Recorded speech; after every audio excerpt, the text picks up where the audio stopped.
Hey, what's up? It's time for another edition of How Much Did My Free Cruise Cost? And this one is the Utopia of the Seas edition.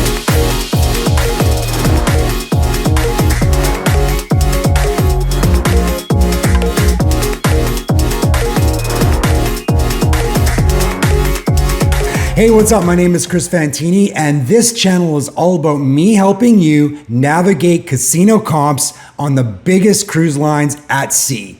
I've gotten free cruises on Royal Caribbean, Carnival, Virgin Voyages, MSC. I've got one coming up on Princess. So I'm not exactly an expert at this, but I've had a lot of experience, and I just want to share everything I've learned with you to help you get on cruise ships for less. So today we're talking about my recent cruise aboard the gorgeous Utopia of the Seas, brand new Oasis class cruise ship. It's just amazing. I really had a great time. But how did I do? How much money did I spend? Was it a value for me? Just to go a little bit more into it, I try to cruise for as little as possible. I live in Florida. That allows me to hop on a lot of these free cruises, which are comps. The cruise fare is usually complimentary, and then, what I'm tallying up is all of the extras. So this offer was a little bit different than what I'm usually going on, which is a free cruise for two, which means free cruise fare. It doesn't mean you don't have to pay for anything.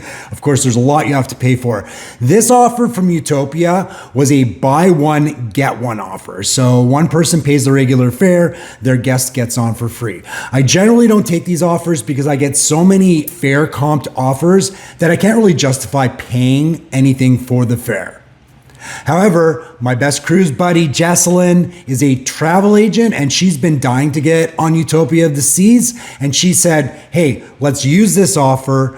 I'll pay the buy one and we'll let you have the get one. So we did that, and that was amazing. She actually only paid $300 for her buy one, and that was for a boardwalk balcony. Beautiful balcony, well positioned, just a great experience. So that's actually really a good deal. So I didn't pay anything for my half of the cruise fare. So we're gonna go through all of the things that I paid for on this Utopia of the Seas sailing. All right, so what better place to start than before we get on board? That, of course, is pre-cruise costs. Start with the port fees and taxes. This is my half of the port fees and taxes. Jessalyn paid her half, $101.93. Prepaid gratuities. So this is to handle everybody behind the scenes. It goes to a bunch of different crew members. Please, even if you're tipping cash to the frontline people, don't remove your prepaid gratuities. That goes to people who you never see, and they really need that to support themselves and their families. I paid $54 for those. Wi-Fi was $71.97. Now this is something I don't normally do, but we decided to splurge. We wanted to try the Mason jar. We wanted to try some of the restaurants on board that aren't included. So I did splurge for the unlimited dining. That was $148. The grand total for pre-cruise, $375.90. All right, travel, that's getting to and from the port and, taking care of my car, or it would be your airfare, I guess. I live in Tampa. I travel to Port Canaveral, which is where this cruise originates. Gas was $75. Parking was $71.96. Now, you can find off-port parking that's actually pretty good. They've got shuttles that, travel back and forth from the parking location to the port.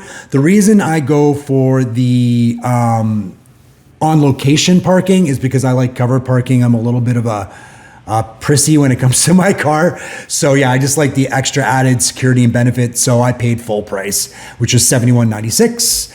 That's a total of $146.96 for travel. All right, getting on board. So I mentioned this in my previous video. I'll link it in the description. It was about my experience, what games I played on Utopia of the Seas.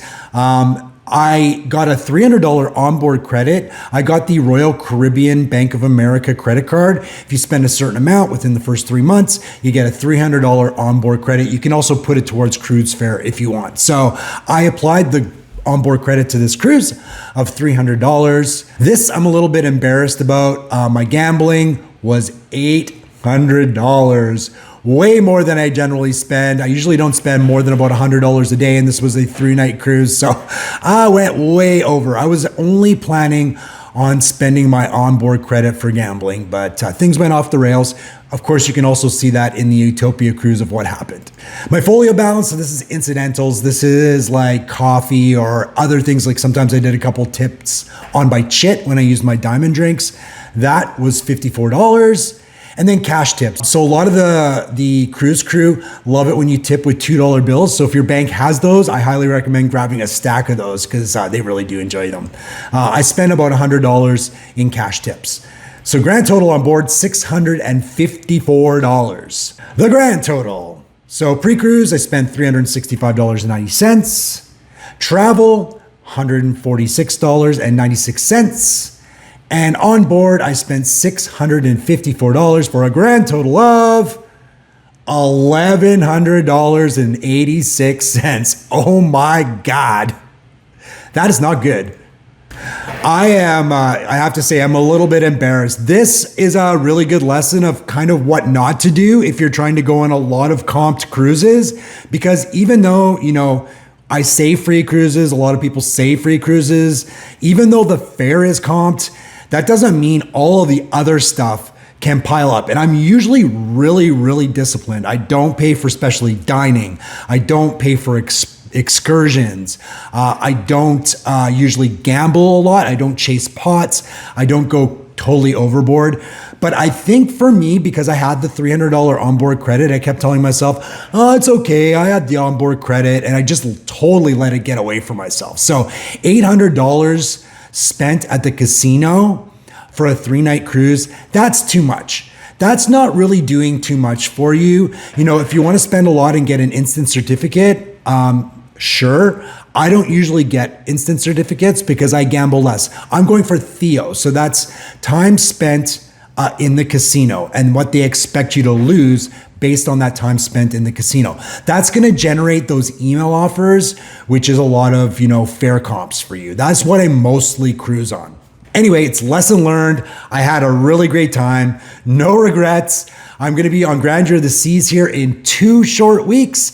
And hopefully these videos I show you from Grandeur, I'm going to do the same sort of thing, like what games I play, how much I spend, how many points I earn. Hopefully you'll see a better example of me being, you know, a lot more controlled, a lot more disciplined, but still having fun.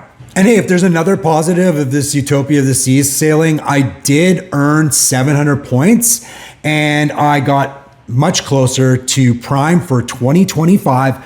I'm at 1,948 tier credits right now. So just over 500 points to Prime.